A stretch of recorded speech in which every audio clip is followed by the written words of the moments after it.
सत्य कथा, पुरुषार्थ कथा, सुनो सुनो सिद्धार्थ कथा।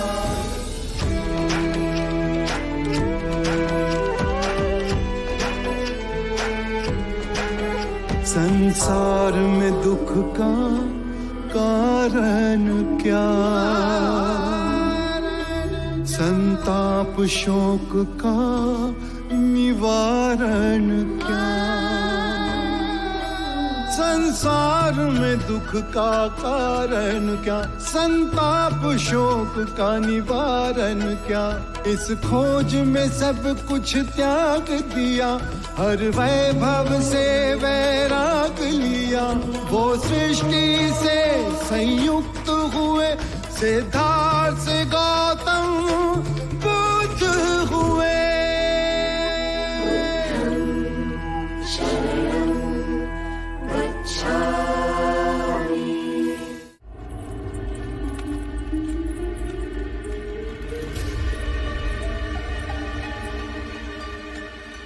ये क्या हो रहा है?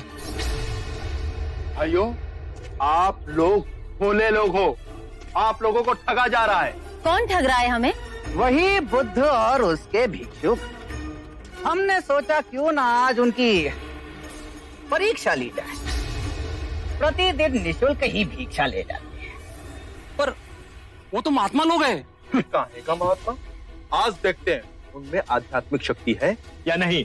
यदि नहीं तो उन्हें धक्के मारकर राजगीर से बाहर निकाल देंगे। अवश्य। भाइयों सावधान, दो भिक्षुक इधर ही आ रहे हैं। आइए भिक्षुकगण आइए। आप ही की प्रतीक्षा हो रही थी, पधारिए। देखिए, यह चंदन का भिक्षा पात्र बांस पर रखा हुआ है। यदि आप बांस को बिना छुए चंदन का भिक्षा पात्र निकाल दें तो आपको भिक्षा मिलेंगी, अन्यथा नहीं। हमें क्षमा कीजिए।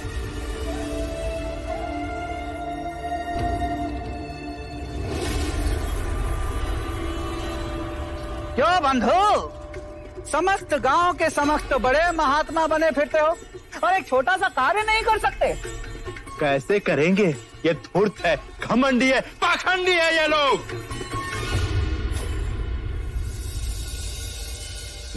नहीं, ये पाखंडी नहीं, अपितु नपुंसक है, नपुंसक। तभी तो भिक्षुक बने फिर रहे हैं।